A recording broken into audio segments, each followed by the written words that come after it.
So before starting an analysis, before jumping into the well testing tools, there are some couple of things to consider. And one of them is the type of well. We need to understand the deviation. We need to understand what type of wells we've got. Have we got a vertical well, a deviated well, an horizontal well? And not only do you need to have a look at the deviation angle with respect to the vertical plane, but you also need to look at the deviation angle with respect to the normal of the bedding plane. Have a look at the cross-section. Okay? For example, here we've got our well in red. And the deviation angle with respect to the vertical is about, let's say, 45 degrees. And when you look at this deviation, this well has been drilled following the bedding plane. And this well will act as an horizontal well in the reservoir.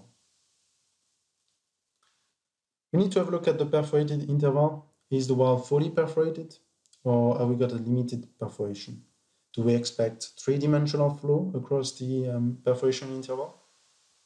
Has the well been acidized? Do we expect a near wellbore region at an improved KH? Translating that into well test analysis, do we expect a composite behavior? Do we expect different regions in the reservoir at different permeability? Has the well been fractured mechanically? So do we expect a fracture behavior early on? A word of caution with water injectors. Although the wells might not have been fractured mechanically, you might have some thermally induced fractures. So as you inject cold water into a warm or hot reservoir, fractures might be created near the wellbore due to thermal effects. So you might deal with an open frac now. And the open frac size and therefore the total skin are going to change with the injection pressure. We need to have a look at the type of reservoir, the lithology and the layers. Are we dealing with a sandstone reservoir or carbonate? If it is a carbonate, we might expect some natural fractures. We might expect maybe some changes in reservoir properties according to the changes in fracture density. We might have multi-layers. Have we got any contrast in permeability or in reservoir properties, in thickness between these different layers? Have we got some layers which are not perforated? This could add some multi-layer effect. We need to consider the type of reservoir mechanism. We've got natural depletions. Is that water fluid? We're dealing with bubble and dew point pressure. We need to know the saturation pressure.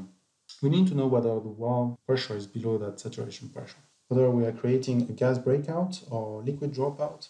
So multi-phase region near the wellbore. How many phases in the wellbore? Have we got any risk of wellbore phasal dissolution? That will impact and corrupt the data. Got any phases, different phases in the reservoir? Are we dealing with a multi-phase analysis study? Or have we got any dominant phase and we can neglect the other one and we can keep doing a single phase analysis study? What is the depth of the pressure gauge? Is wellbore phasal dissolution a risk? Have we got different gauges in the tubing? Can we track the fluid movements? Can we track the density change between the gauges? Any wells nearby? Do we expect interference? Any fluid contacts? And as well, we need to consider the well history. We need to consider the entire production data. We need to make sure that we are using all the possible data. And it's quite a good practice to go back to earlier PBUs and try to understand the story behind the well. Try to understand from day one what's happening. Try to understand the type of response. This is going to help you to do whatever you want to do later on with later PBUs. Okay, next step is to explore the data using some particular techniques and using the well testing tools. So we've got the data plot showing the pressure and the rate versus time, the superposition plot showing the pressure versus the superposition time, and the derivative plot or log-log plot showing the delta P plot, okay, this pressure signal, and its derivative with respect to the superposition time. And you plot this in log-log scale for both axes and versus the shut-in duration. What you want to do is derivative overlay. We want to compare the different PBU tests on the same plot. This is going to give you some confidence in the data. By doing this, we'll be able to check the rate consistency you will be able to detect some bad quality data that you can remove. Then you can investigate the validity of the convolution, provided you got 2 PBUs. The convolution, again, is going to help you to refine the initial pressure. You're going to see it further away in the reservoir, and you're going to get a pure signal free of any errors. So once you've got clean data from the PBUs, then you can investigate validity of the convolution. Once you've got the deconvolve response, you can overlay the deconvolve response with the conventional derivative. Okay, so what we did here, we got conventional response up to this point, and here what you see in blue and red is the deconvolution. This is one of the most important steps at this stage. Try to get an overlay of the conventional derivative and the convolution. So it's going to be easier for you to detect the different flow regimes, and you're going to identify the possible well and reservoir response. So now the next step is to recover the information from the data. So we're going to use the techniques and the tools to recover information from this data. The first thing you can do is a straight line analysis. So you can spot the different slots with straight lines. So as I did here, for example, with wellbore storage, I've got my 1 unit slope straight line. This is going to give you the wellbore storage coefficient. I've got my stabilization line. So I detect the radial flow regime at this point. This is going to give you the cage, the skin with the vertical separation, and the radius of investigation. And I spot the boundaries at late time further away from the well, with this increase in the derivative. So that's going to give you some estimates of the well and the reservoir response. But you can push the analysis further with a type curve simulation. So as you got the convolution, now the convolution is going to be the driving tool for your analysis and for your simulation. Okay, what you need to make sure is to match your data to the deconvolution. And then you're going to use the other tools as verification tools. You need to make sure that your model match the other tools as well. So the conventional derivative, as I did here, the superposition plot, and the data plot. On the data plot, you need to make sure that the PBUs are matched. They are not, you need to understand why.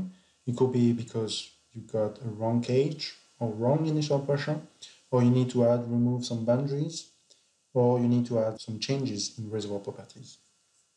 Once you're happy with the PBUs, you can have a look at the production period, and that's going to give you some information about the skin.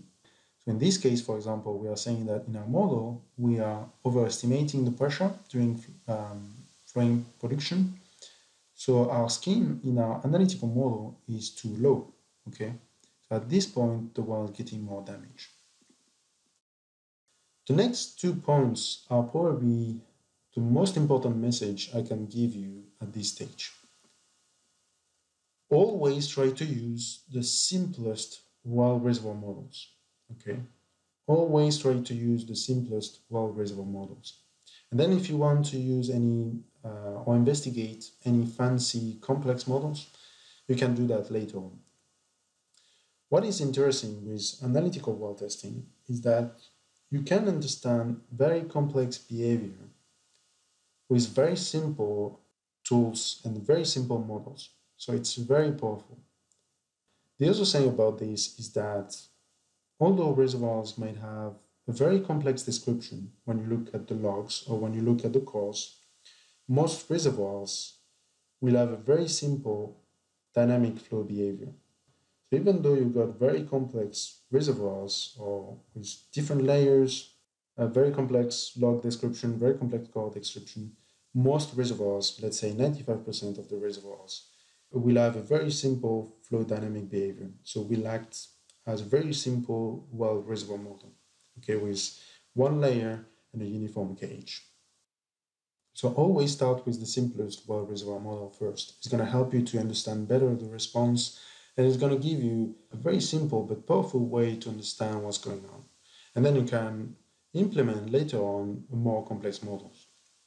The second very important point is this one. The choice of the type curve model is more critical than the match. Okay. It's better to have the right and the appropriate interpretation model and an average match than to have the inverse, an excellent match, but a non-relevant model. Okay. This is going to be useless. If your model is not relevant, it's not appropriate. What we've seen a couple of times is that for a slightly deviated well, some of us may want to use the horizontal well.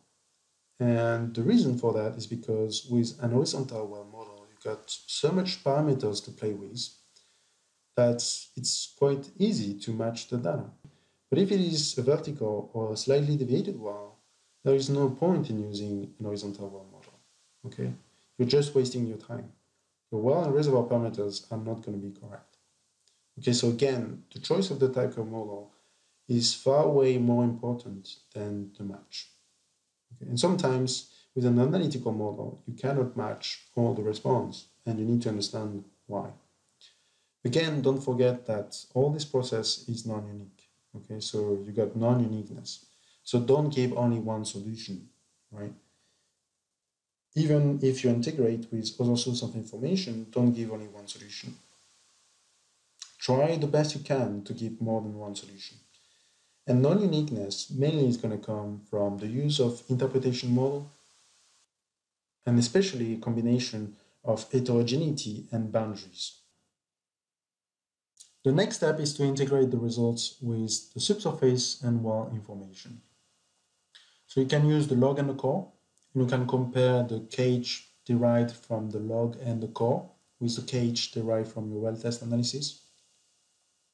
Sometimes they won't be consistent, and that's fine. The log and the core are looking at a couple of feet away from the well, while well test analysis is looking at kilometers away from the well. You need to make sure that your rate contribution per layer are the same as the one that you observe in the PLT. So for example, if you're using a multi-layer models and you observe a non-uniform rate contribution across the layers, your rate contribution per layer in your model needs to match what you've got on the PLT. You can use the seismic as well. Even if you don't see a particular fault on the seismic, that doesn't mean that the fault is not there. Then you can compare also the different test results from other wells. Okay, and that may help you as well to spot if you've got any issue.